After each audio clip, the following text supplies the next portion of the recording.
오늘 본문을 읽으면서 우리가 가장 먼저 가질 수 있는 의문은 왜 하나님은 그 10,000명의 이스라엘 백성들 중에서 손으로 움켜 물을 마신 300명을 택하셨을까라는 것입니다.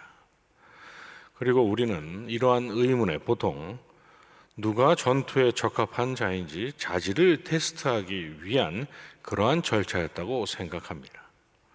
무릎을 꿇고 얼굴을 시냇물에 대고 물을 마시는 것에 비해서 손으로 물을 떠서 마시는 것이 갑자기 나타날 수도 있는 적군을 경계하는 데 알맞은 자세라고 할 수 있으니 그런 자질을 가진 자들이 전투에 적합하지 않겠냐고, 그래서 하나님께서 그들 300명을 택하셨다고 말입니다. 자, 그렇다면 이러한 질문을 한번 던져보겠습니다.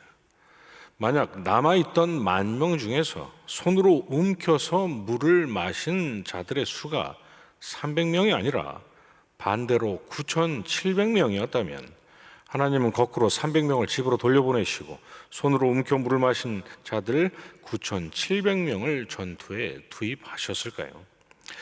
전투에 나갈 자들을 선발하는 기준이 물을 마시는 방식이었고 그것으로 전투에 임할 마음의 자세를 알 수 있었기 때문이라면 말입니다. 또 손으로 물을 움켜서 먹은 사람이 300명이 아니라 고작 40-50명 남짓이었다면 어땠을까요? 그랬다면 그 수가 너무 적어서 하나님은 이스라엘을 대적들의 손에서 구원하시는 그 뜻을 이루지 못하셨을까요? 그런데 다행히도 300명은 돼서 이스라엘을 구원하실 수 있으셨던 것이고 말입니다. 또 어떻게 그렇게 훌륭한 자질을 갖춘 사람들이 10,000명 중에서 299명도 아니고 301명도 아닌 어떻게 자로 재듯 정확하게 딱 떨어지게 300명이 나왔는지 신기하기도 하고 말입니다.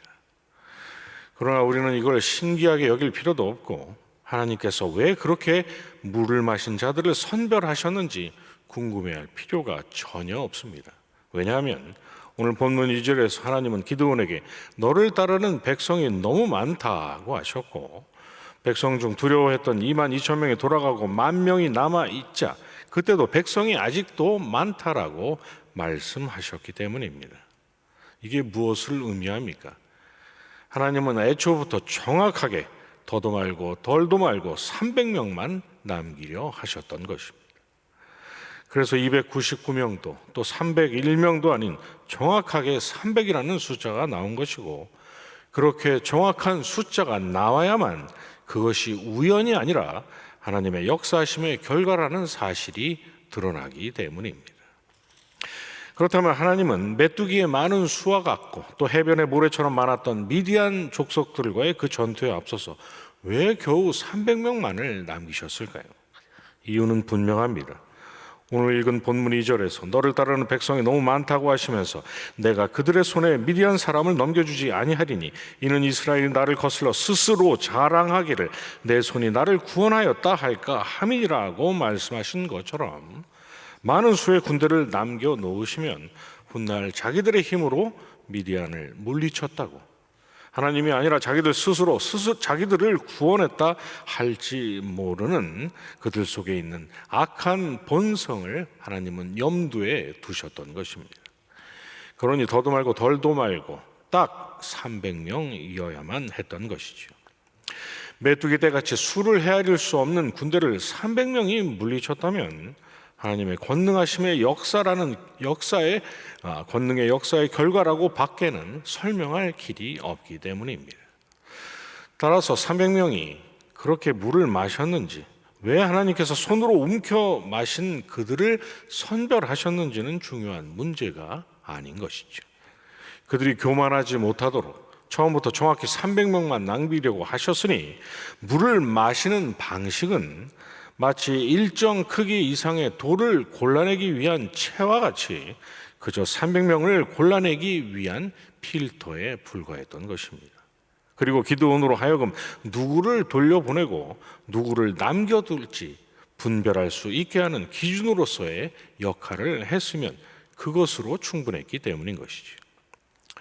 이 본문의 이야기가 말씀하고 있는 메시지는 그 300명이 어떠한 훌륭한 자질을 갖췄는지가 아니라 여호와의 구원하심이 칼과 창에 있지 아니함을 이 무리에게 알게 하리라고 했던 다윗의 외침처럼 구원은 분명 하나님께 있는데 어떻게든 악착같이 그 진리를 부정하려는 인생들의 무서운 육신의 본성에 그 초점이 있기 때문입니다.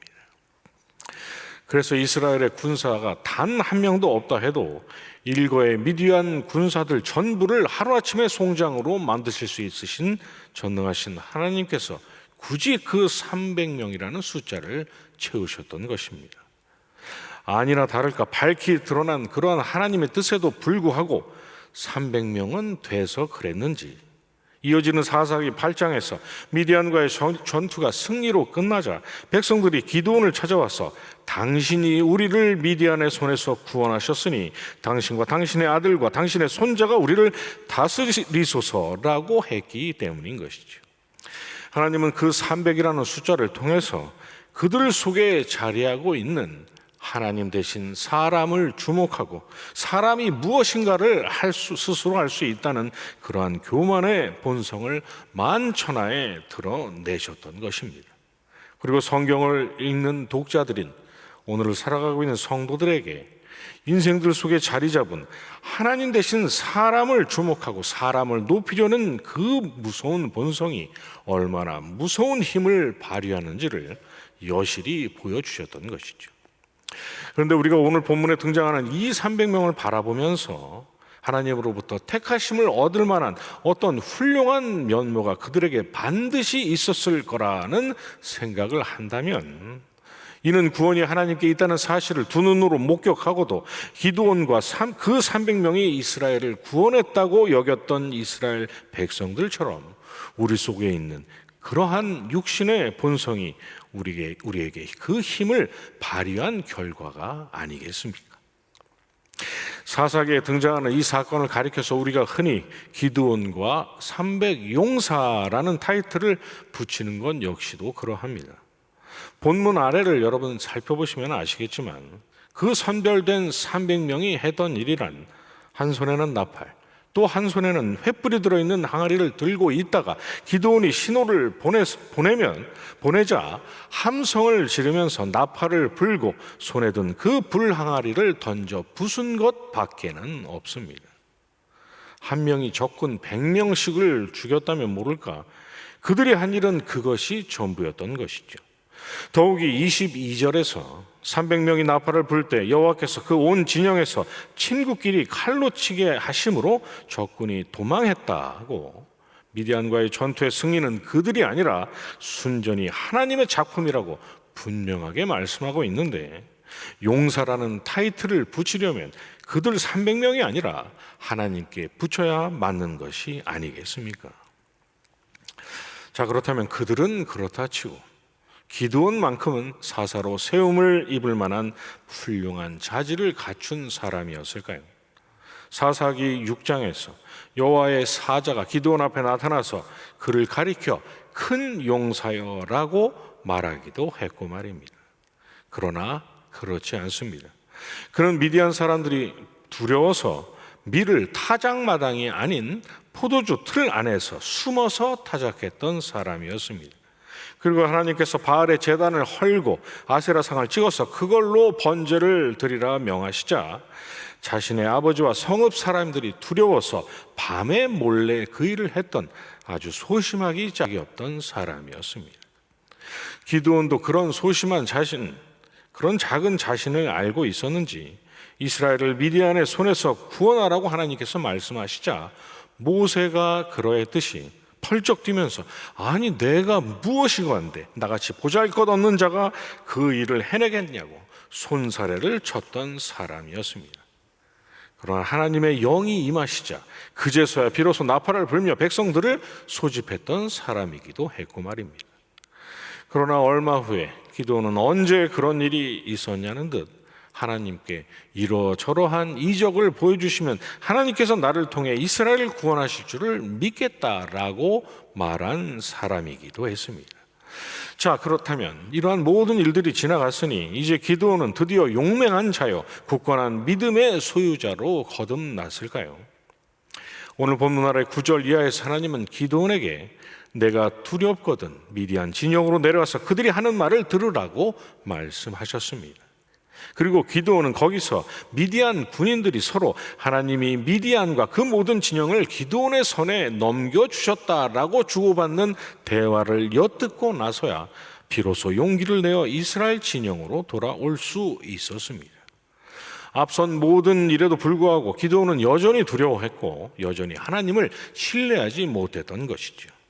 여호와의 사자가 기드온에게 큰 용사여라고 한 뒤에 바로 여호와께서 너와 함께 계시도다라는 말을 덧붙였던 것처럼 그를 가리켜 큰 용사라고 했던 하나님의 사자의 말은 그의 자질을 가리키는 말이 아니라 하나님께서 그와 함께 하신다는 것을 전제로 했던 말이었던 것이죠. 6장 14절에서 가서 이 너의 힘으로 이스라엘을 미디안의 손에서 구원하라 하신 하나님의 말씀에서 너의 힘이란 기드온의 힘이 아니라 그와 함께 하실 하나님의 능력을 의미하는 말씀이었던 것입니다. 그도 그럴 것이 그가 혼자서 도대체 무슨 일을 할 수 있었겠습니까? 그런데도 저와 여러분이 그러한 기드온을 가리켜서 믿음의 용사 기드온이라고 한다든지 기드온의 믿음을 본받자고 한다든지 우상을 부순 기드온처럼 신실하자든지라는 그러한 생각을 한다면 이는 이스라엘 백성들이 그랬던 것처럼 이스라엘을 구원하신 분이 하나님이 아니라 기드온이라고 우리도 말하는 셈이 아니겠습니까?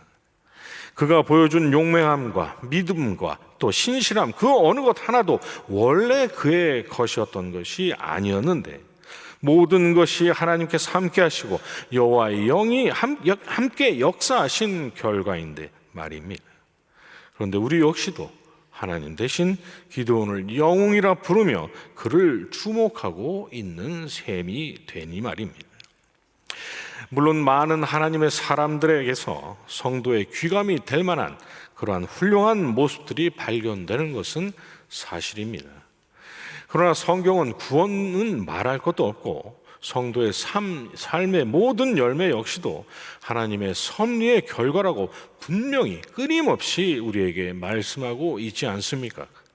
그럼에도 우리가 하나님 대신 사람을 주목하고 그를 대단히 여기고 그를 높이려고 나도 저 사람처럼 되어야겠다는 결론을 내리려 한다면 이는 하나님께서 받으셔야 할 영광을 가로채서 사람에게 바치는 꼴이요 나 없이도 하나님 없이도 나 혼자서 얼마든지 그러한 삶의 열매들을 맺을 수 있다는 교만이 아닐 수가 없는 것입니다.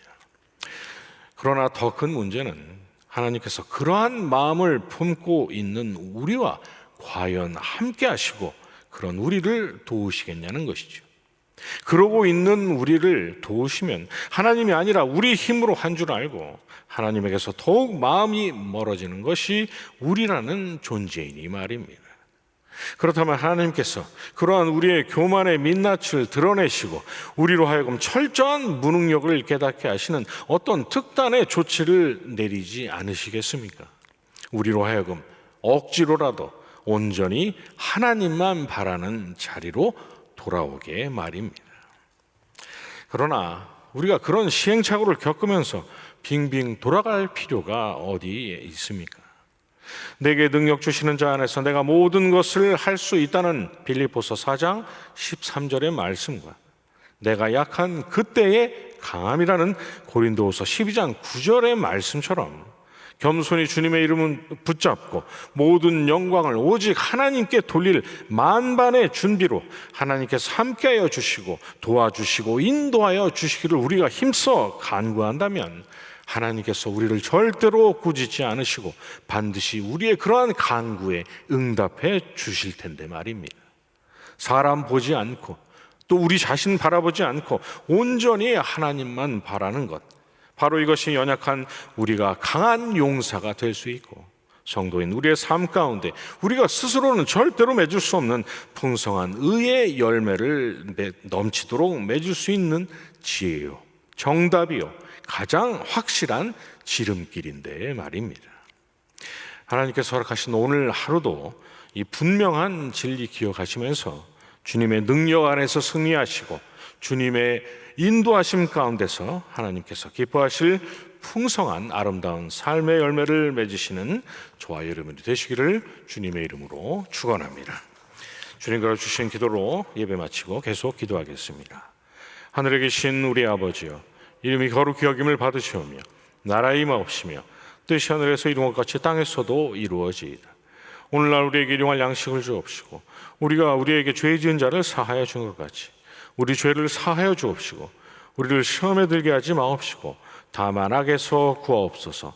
대개 나라와 권세와 영광이 아버지께 영원히 있사옵나이다. 아멘.